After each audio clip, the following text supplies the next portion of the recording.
Mais la principale actualité politique de cette journée concerne les stratégies vis-à-vis du Front National en perspective des fameuses triangulaires.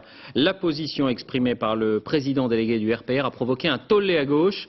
Serge Lepelletier affirme que le candidat de droite se maintiendra, même lorsque la gauche sera la mieux placée pour l'emporter face au FN. Bonsoir Serge Lepelletier, vous nous en direz plus dans un instant. D'abord le détail et les réactions. Hélène Hugues, Bernard Puissesseau.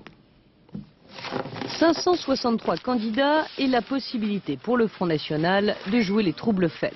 Avec 12,5% des suffrages des électeurs inscrits, un candidat est en mesure de se maintenir au second tour. Le Front National pourrait y parvenir dans cette partie de France colorée en violet.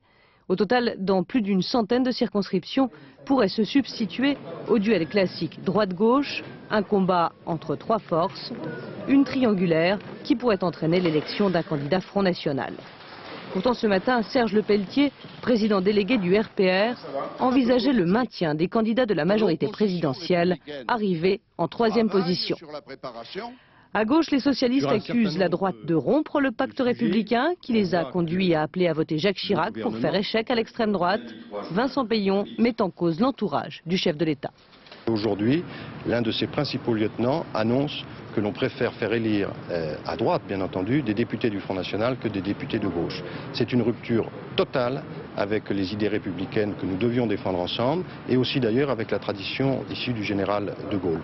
De leur côté, les Verts accusent la droite de revenir à ses vieux démons. Le Parti communiste en appelle à Jacques Chirac.